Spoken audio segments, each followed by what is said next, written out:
everyone! The Ukrainian forces never cease to amaze us.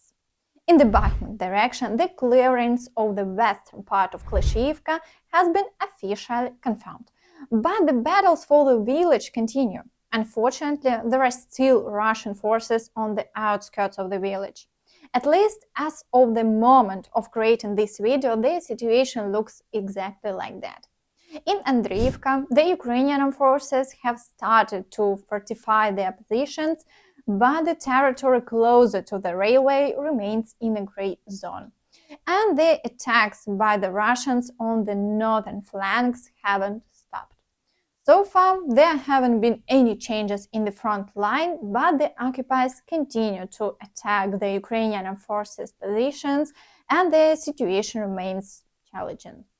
The Russian command in desperation throws everything they can into the battle. I also want to share an incredible story that happened during the storming of Avdiivka. The assault group of the 2nd Mechanized Battalion takes another group of prisoners, while at the same time the enemy, realizing that the village is lost and its fighters are surrendering en masse, orders to open fire on their own.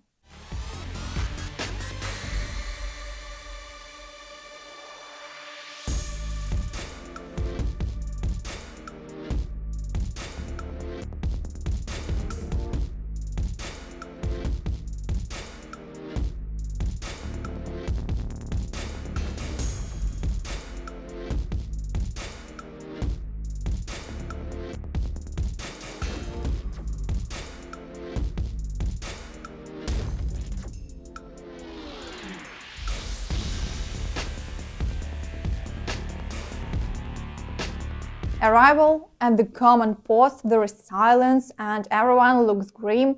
The smoke dissipates, all of our targets are hit, one prisoner is in pieces, two are lucky and they are taken to safety.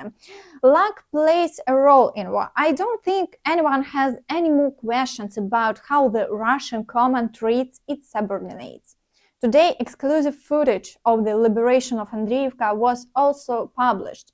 The enemy conducted mortar shelling, and the explosions from the shells were getting closer and closer.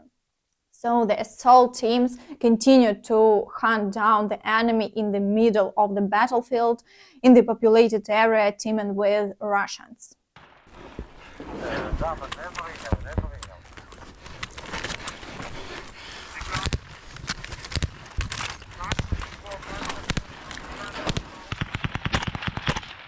Давай виходи, я крию. Так, де підвал?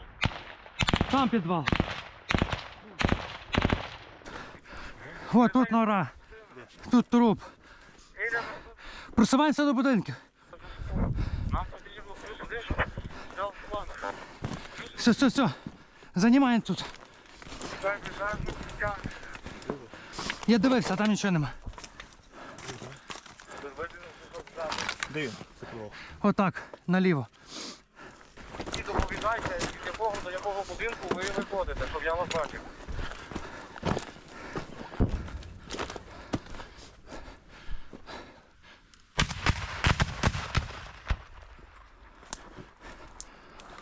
Кинув? Ні. Кинув.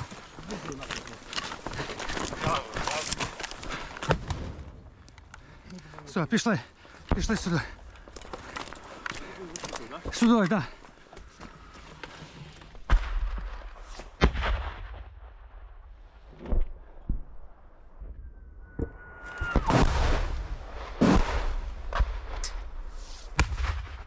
Ого.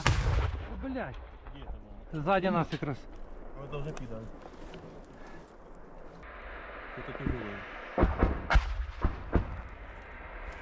Це дим.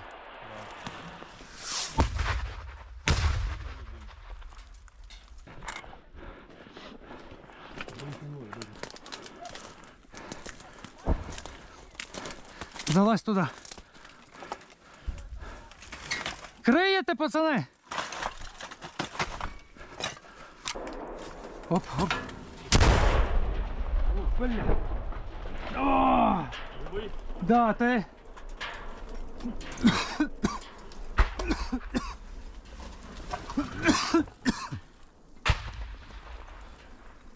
Це прямо перед нами впало? Це прямо перед нами? 152, напевно. Before we continue, please share this video on social media and watch it until the end, as it will greatly help promote my channel. Thank you. In the Avdiivka direction, the occupiers sensed that the Ukrainian forces were getting closer to Donetsk, so they decided to advance and push the front line further away from the city. Hence, there are battles on the outskirts of Avdiivka and in the direction of Severne. However, the Ukrainian forces are successfully defeating the Russians, and the front line remains unchanged over the past day. Further south in Marinka, the situation has stabilized and the area around the village remains under Ukrainian forces' control. In the Vuhledar direction, there continues to be a high number of shelling incidents along the entire front line. However, no new movements are reported and the counteroffensive is currently on hold. Although artillery strikes on Russian positions and equipment continue, and they are actively moving their assets closer to the front line to maintain their defense.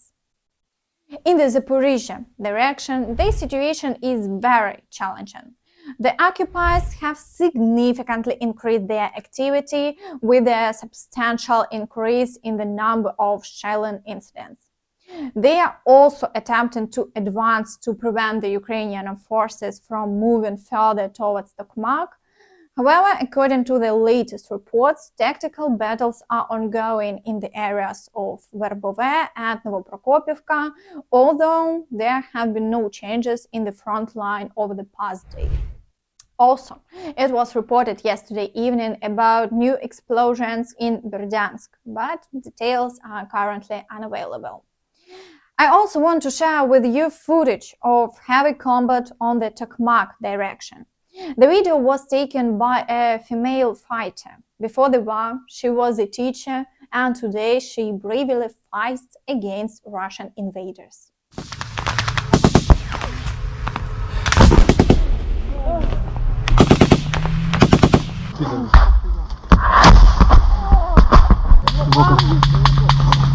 Боком за мене, покажи ручку. Сюди? Я просто вона Ні. просто повернись вперед, не пикав, включай.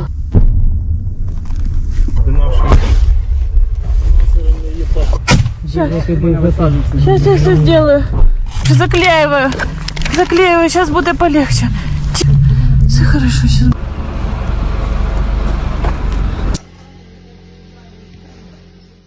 In the Kherson direction, shelling continues, although there have been no changes in the front line.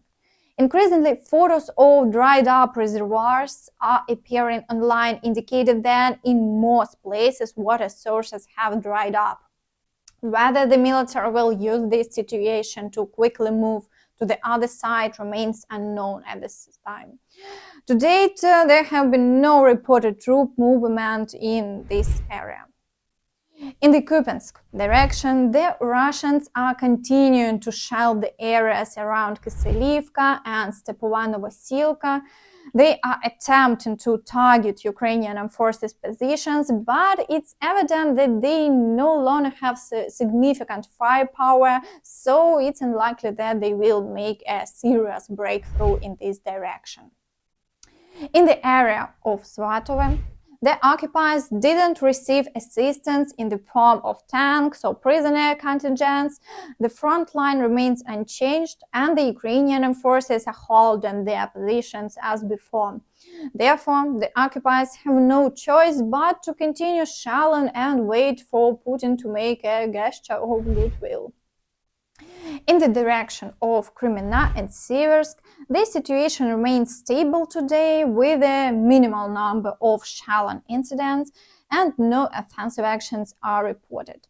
The occupiers' plans to advance towards Siversk still seem to be on the drawing board as they lack the resources to execute such a large-scale movement.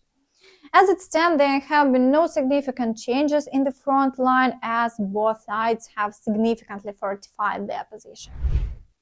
Meanwhile, in Russia, everything seems to be going according to their own plan. Dozens of people in camouflage with weapons have reportedly seized the territory of Dulisma oil company in the Irkutsk region. According to Russian Telegram channels, these are representatives of private security firms.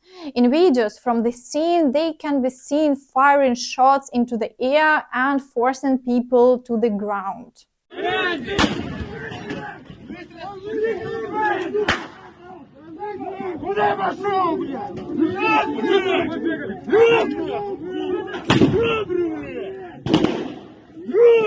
Today, Valery Zaluzhny also met with his American and British colleagues. They discussed the current operational situation on the front lines and future plans. They also mentioned assistance to our country, particularly in matters related to air defense, evacuating the wounded, equipment repair, and more. We will, of course, see the results of this meeting over time, but we are confident that Valery Fedorovich has conveyed and demonstrated what a real war with the Russians is like, so there won't be any unnecessary doubts or questions, especially regarding assistance. That's all from me. Don't forget to like, subscribe to the channel and click the notification bell to stay updated on all the latest news. Bye-bye.